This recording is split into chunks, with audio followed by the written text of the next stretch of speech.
sa nag-pray nila ako, sabi ng Lord, huwag kang magsusurrender dahil mahal na mahal kita. Hindi ko alam kung nakita niyo during that time na ganito yung hands ko. Hindi ko alam bakit hindi ko siya maalis. Gusto ko siyang iulat, pero yung hands ko, nakaganito siya. Na-feel ko, ang Lord talaga niyakap niya ako na mahigpit. Ang tagal talaga yun. And then, alam niyo, pag si Lord niyakap na mahigpit, tapos binubuksan ko po yung mata ko, hindi magbukas. Hindi talaga magbukas yung mata ko. And then sabi ng Lord, mahal na mahal kita, huwag kang titingin. Kahit saan, sabi niya, tumingin ka sa akin. Kasi alam niyo, hindi lang dito sa church yung hinahawakan ko. Maski sa PPH guys, ang ambassadors, kumbaga, ang hirap talagang, kumbaga yung passion kasi, ng tawag dito yung mag-share ng word ng Lord sa mga taong wala pang tayo ng relationship sa Kanya. Ang dinidesire ko, lahat tayo, and more yung people na matagal na is word of God. And then sabi ng Lord, continue mo lang yung paglilingkod mo sa akin. Huwag mong hahanapin yung pagmamahal sa nanay mo, sa tatay mo, sa kapatid mo, sa churchmate mo, o di kaya sa mga kasama mo sa gawain. Sabi niya, tingnan mo yung pagmamahal na kaya kong ibigay sa'yo, sabi niya. So sabi ko, Lord, yung baga, yung mula yung nag-i-speaking yung takas ako, gusto ko na talagang imulat yung mata ko. Hanggang tawag dito yung parang naglupasaya ako kasi yung Holy Spirit. Natandaan ko po si Jonah, si Jacob. Yung sabi niya, Lord, ganun yung spirit ko during that time. Sabi ko, Lord, hindi ako papayag na itong gabi ito, yung makikipaglaban ako. Hindi ako aalis hanggang di mo ako i-bless or yung gustong ipakita sa akin, sabi ko.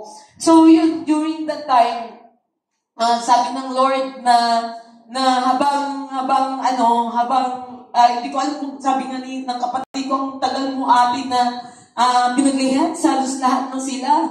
Ang nakita ko doon, ang Lord talaga, pag gusto mo, katulad ng sinabi dun sa sermon, kung gusto mo, ang banal na espiritu, pumasok sa'yo, mararanasan mo talaga siya.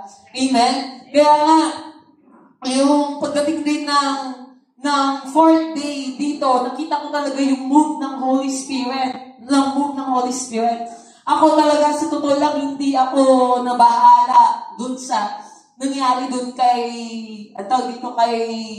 Tingting kasi, alam nyo, ang slain of the Holy Spirit, yun yung sinasabi natin, Karisma na, slain of the Holy Spirit, matagal talaga yun. Bakit? Yung Espiritu ng Lord, dahil naranasan mo, hindi mo siya mabuhat, hindi mo siya kaya. Kaya yung fourth day dito, nag-video ako, nagka-camera ako, tapos biglang tinatch ako ng Holy Spirit, nanginginig ako, sabi niya, lumuhod ka, sabi niya. Kaya yung cellphone ko nilagay ko, lumuhod ako dito sa altar, then yung hindi ko alam talagang nakayo ko yung sarili ko, yung knees ko, gusto talagang yung kumbaga hindi ko ma-contain yung presence ng Lord dito sa loob ng church and even dito sa sarili ko. So, nakita ko yung revival na ginawa ng Lord, yung mga kabataan na nilihan, sunod-sunod sila. Isang ganun lang talaga yung Holy Spirit, tumilos. Si Princess, si Chloe, tapos, sino pa yung isa? Sabay silang ganun lang sila talaga yung Holy Spirit, kumilos. And even si John Mark, pinagpray ni Gibson yung talagang lakas ng pagkabagsak niya. Kasi during that time, na-slay na lahat ng young people. And during that time, nasa likod niya ako kasi, dito, nagpipicture pa ako that time. So, nakita ko talagang lakas ng yung kay Rufa, yung pala, yun nga, pag hindi natin na-translate, may malinaw yung ginagawa niya is work of the Holy Spirit. Kaya, to God be the glory, nawa tayo mga kapatid, huwag po tayong patumpik-tumpik sa ating pananampalataya dahil pinapakita na